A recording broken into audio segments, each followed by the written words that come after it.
shooting, bud.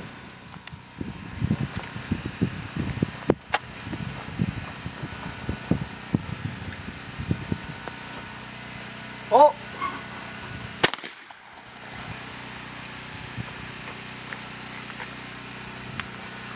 Oh! Hey guys, Wizman 500 here. We're back, sitting there in front of you, the new and revised talking points. They're in a little bit of a better order. I'm not going to say that I added a whole lot more to it. There's a couple that I added in, but there's a few extra ones, and also I kind of reordered them a little bit. Folding knife review here, settling in for a really nice long folding knife review. For you knife guys, you're really going to enjoy this video. We're going to talk about some things that are really interesting when we talk about folding knives for outdoor purposes. And I'm going to say that because this is more of what I think is an outdoor knife. And also more of a hard use knife. You've seen the title.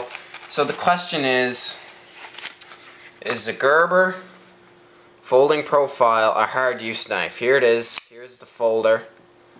There's the knife there that we're reviewing. We'll talk about the sheath here in a little bit. I think the sheath is really awesome. I really enjoy the sheath, and I'm going to tell you why here in a little bit. Right now we're going to talk about the knife though. I'll pull these talking points up to the corner here. Hope you guys enjoy my videos talking about another knife review. This is the Gerber profile. Going to get another little close up here. First thing I'll mention is that right off the bat, if you notice the tip, it's a little bit shorter than it looks in the pictures. If you go on Gerber's website, it's a little shorter than the pictures that you've probably seen. That's because I shortened the tip up and made it a little bit stronger on the end. Because the tip, when I got it, wasn't very strong tip. And I actually broke the tip off doing some hard use with this knife, which is what I wanted to do, and I kind of figured it would break. What I really wanted to do is find out if it's a hard use knife.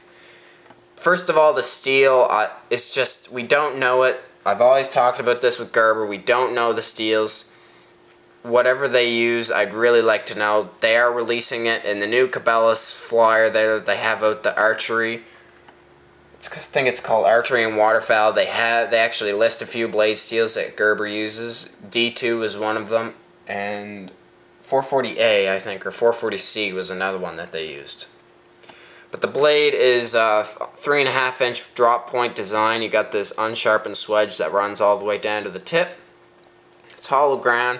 I really kind of like this grind pattern on it. It's very gradual. It's not really sharp. Like, it doesn't come up at a sharp angle is what I mean. I usually don't like that with my knives. The one knife that did have problems with that is the Ruco Tanto. And if you notice, I took that review off YouTube. So if you're looking for that review, it's not there anymore. As you can see, I reprofiled that edge.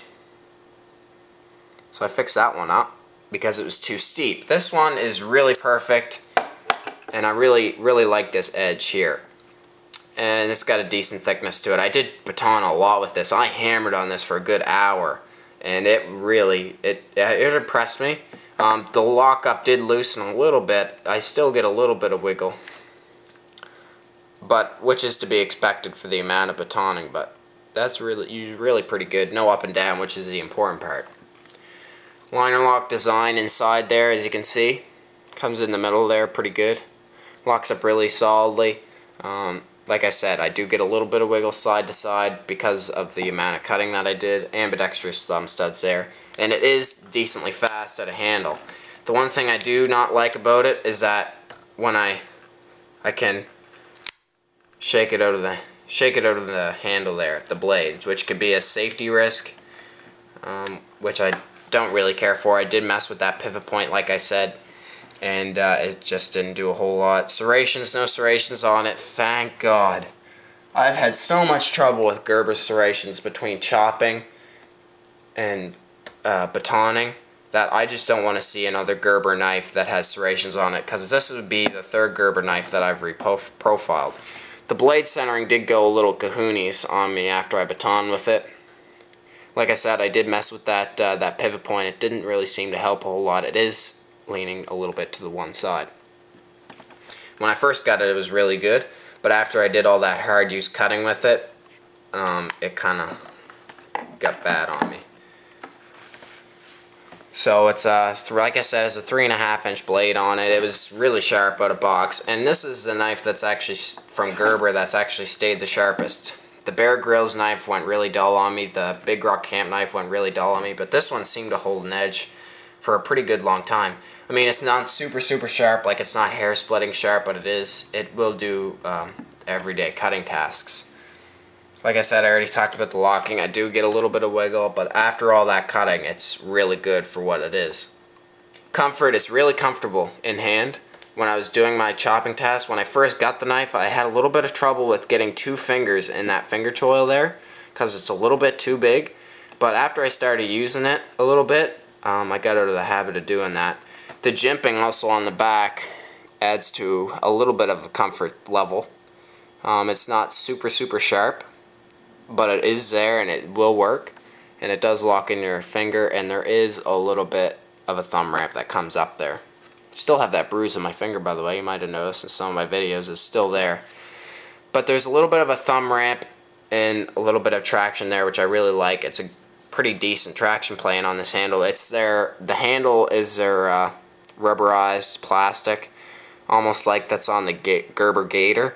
It's almost like that sort of a texture, like an alligator skin, and it really gives you good grip. I really like the grip of this knife. And it is fairly thick. It doesn't really have sharp shoulders on it either. Maybe just a little bit. They could have slimmed it down, but it's pretty good for what it is, and there's no milling inside the handle there. See if I can get a little light in there for you. As you can see, it's not milled out at all in there, so it's going to be a fairly heavy knife. I think the weight comes in at a little bit. I think it's like 3.5 ounces for the knife. That might be, I think that's with the sheath too, so really not too bad for a hard use folding knife. Also, the blade kind of had a Spyderco design when I first kind of looked at it. It kind of had that Spyderco look, except it didn't have that hole deployment. It had the thumb stud, so it kind of looked like a Spyderco knife, more so with my tip modification that I did. Speed opening system, I already kind of talked about that. Ambidextrous thumb studs, thank you, because I know some left-handed people that would be good for them. Weight, like I already said, it's a little bit on the heavy side. Would you EDC this? Probably not, because there's no pocket clip. And is it a hard use tactical knife? Absolutely not, because like I said, once again, there is no pocket clip, but there is a sheath. Would I classify it if it did have a pocket clip? Maybe yes, but with the sheath, I just don't think that you'd have the speed that you get with just a clip. So I don't think it's a tactical knife. It is a hard use folding knife. It's something that you're not going to be afraid to, hammer on, beat on. I know I did it.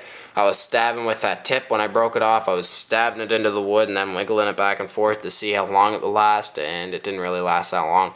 So the tip is a little weak. Be a little cautious of that. If you're using it for everyday carry type deal stuff, you'll have no problems with the tip at all. It's just when I started hard using this knife, like beating on it pretty bad, is when it started to fail me. Categorize this, like I said, as a hard use folder. For the price, $35, you're not going to be too afraid to beat on this knife, just because, I don't know, it's not really that exciting. It's just a blackened knife, something that you can hit on. It's just a Gerber, and I mean, you're not going to be afraid to beat on it. When I said the category that was on their was on Gerber's website was a hunting blade. I believe it was in the hunting category. So if you go on Gerber's website, you'll find it there. Is this a hunting knife? I don't think so. One thing that it does have, my folding hunting knife for this year, I still need to do this review, is the Buck Omni folding version. The one thing that the Gerber has over the Buck is that it's open pillar construction, so all the blood and guts and stuff follow right through that, and there's no problem cleaning out. With this, you're going to have a little bit more of a problem. Still an excellent knife, but that gives the Gerber a little more of an edge over the Buck, because it is open pillar construction and everything's just going to flow right through it. Watch it for that review. Can't wait to get that review out either. Blade options. Under my category for blade options, which is a hard use folder, maybe this one here that I showed you already, the Ruco Tanto. That will give you a good option. Really, other than that, I don't really have a whole lot of hard use folders. The one thing about this is you don't have to worry about the tip because the Tanto blade, which has a really, really tough tip on it. So that's really the only blade. When I say blade options too, that's a new category in my talking points. When I say blade options, other knives that might be good options compared to what I'm reviewing. So this might be a good one. They're both right in the same price range. So extra features, it does have a lanyard hole on the back. Pretty decent lanyard hole. I did have a lanyard in that. I took it out for the purpose of this review. Also comes with this sheath, which oh man, I love this sheath. Not the fact that it's has a molly on the back, because it doesn't. The fact is that I can carry anything I want in here. So so the Gerber profile does fit very well down in there. Comes out very readily. Sometimes when I go to pull it out, it will open up actually, because that thumb stud will grab and deploy the blade a little bit. But it fits very well down in there, and also fits a Leatherman, which is what I like to carry in here. Here's a Leatherman Wave, previously reviewed. Go check out the review if you haven't seen it. That fits in there, and the great thing about this is, compared to Leatherman sheaths, is that I can run a lanyard on this while it's in the sheath. That's the one thing that I don't like about the Leatherman sheaths that I get with my Leathermans, the leather versions, is that with a lanyard on my, let's say my Leatherman Wave, I can't carry it in the sheath. With this, I can, and also I can fit my bit extension, which I don't have right on hand.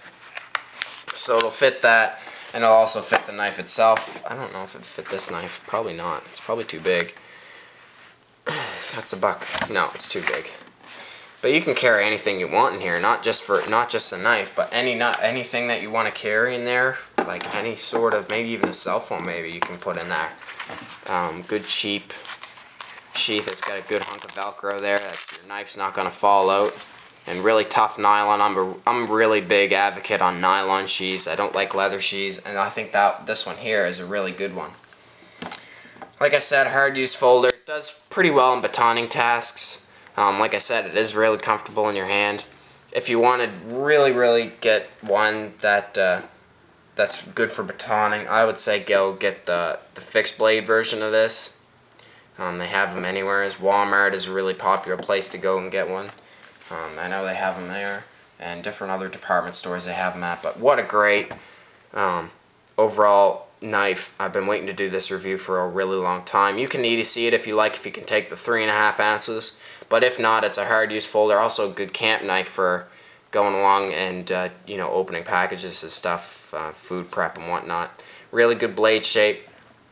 And I think it's just an overall good knife for somebody who's looking to save $1 and not go and buy or spend $100 to $150 on a really good knife. This is a great option for you guys.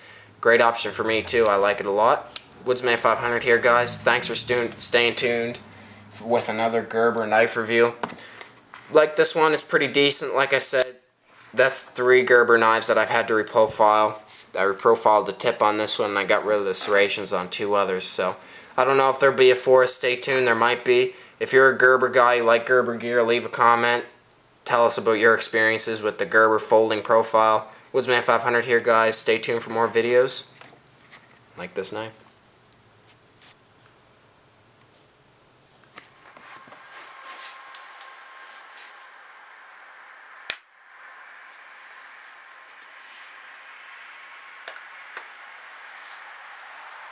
And that's close to it.